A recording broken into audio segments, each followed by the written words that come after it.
Chile como territorio implica 750.000 kilómetros cuadrados en territorio continental. Y de esos 750.000 kilómetros cuadrados hay como más o menos el 80% son tierras altas. Vale decir, aquí la oligarquía culturalmente nos ha hecho creer que nosotros somos un país agrícola. Eso es falso, o sea, objetivamente no hay superficie agrícola aquí. O sea, la superficie agrícola probablemente tal debe ser un 6% de todos esos 750.000 kilómetros cuadrados. Como yo le decía, el 80% son tierras altas, por tanto, en términos de territorio, nosotros somos un país minero.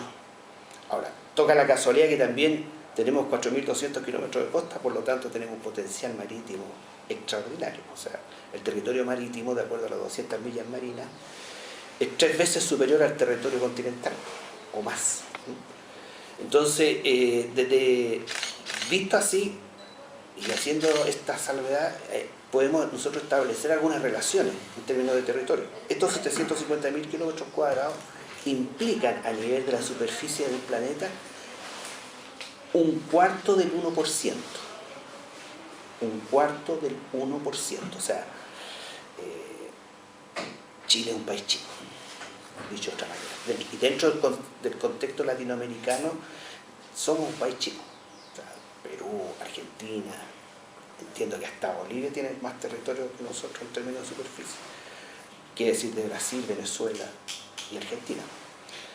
Entonces, en esta pequeña franja de tierra que está entre la cordillera de los Andes y el Pacífico, que como les señalaba, que representa un cuarto del 1% de toda la superficie del planeta, como dicen por ahí, por gracia de la providencia, los que son creyentes y los que no son tan creyentes, los agnósticos, dicen, por los choques de las placas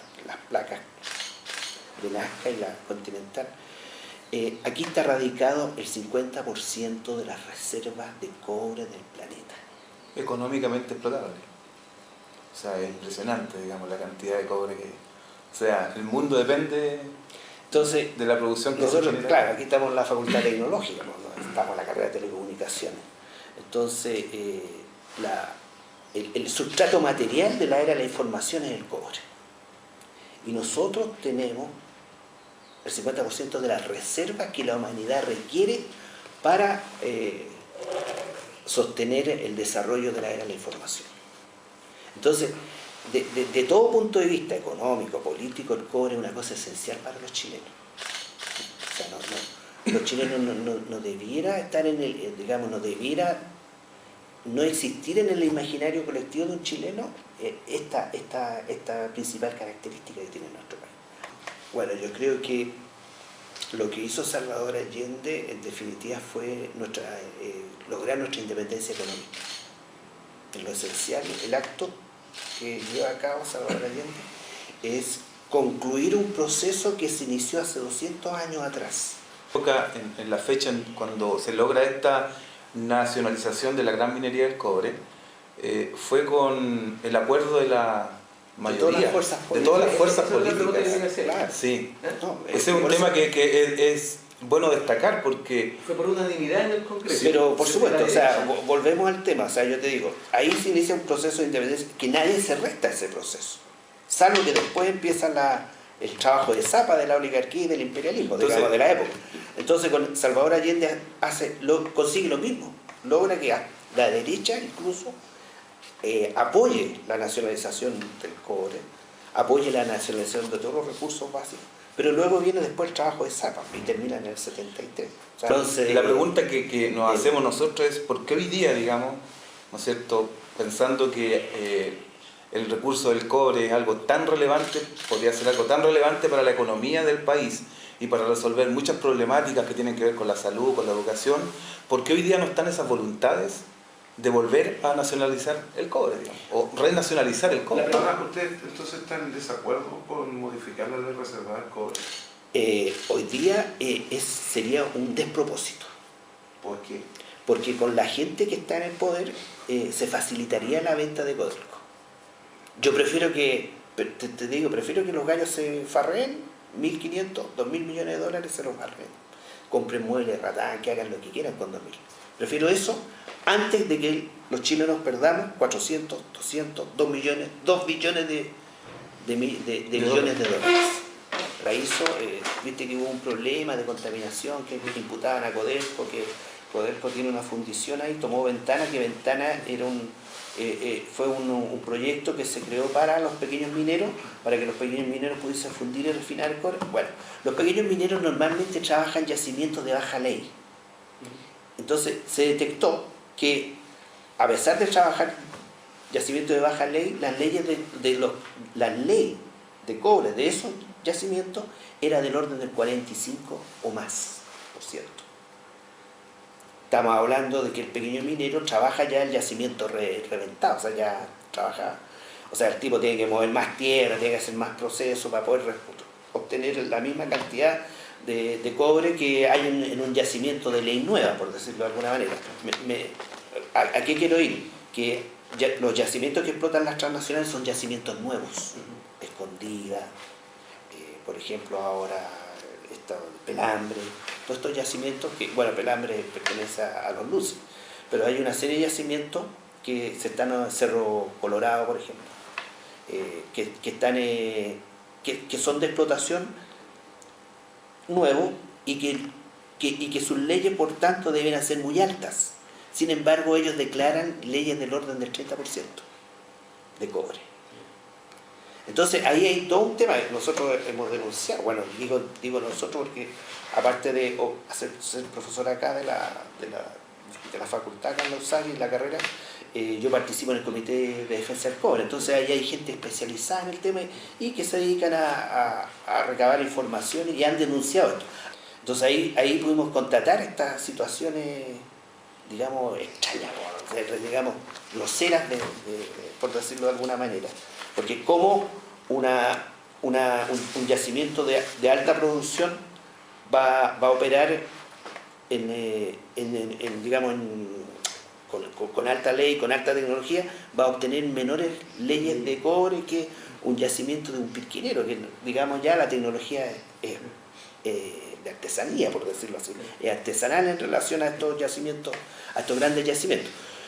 No, entonces ahí ya surgen una serie de cosas que el Estado chileno no cautela. Entonces, por ejemplo, hay un señor que es ex agente de aduana y que puso en evidencia esto, que las declaraciones de exportaciones que se hacen de estos yacimientos, me estoy refiriendo a los concentrados, no son válidas. ¿Por qué? Porque nosotros detectamos que la empresa exporta con certificados de exportación, porque tienen que hacer declaraciones de exportación, y quienes certifican son laboratorios externos. Entonces viene un laboratorio, le toma la partida y dice, bueno, esto es un 30%, ¡pum!, y certifica. Pero toca la casualidad que ese laboratorio está relacionado en propiedad.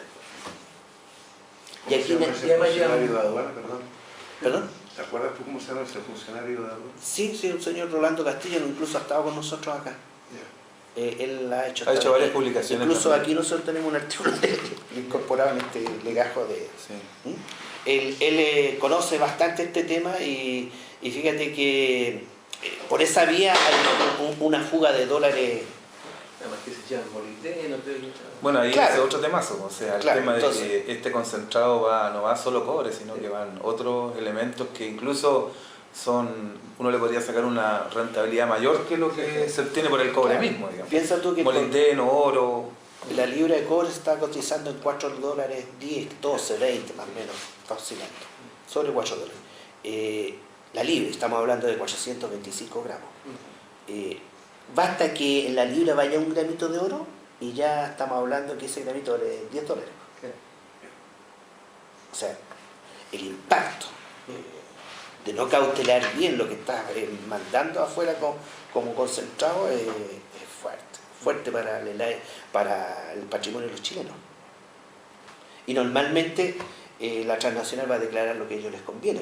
Entonces, todas las cifras de monto y de utilidades son lo que ellos declaran.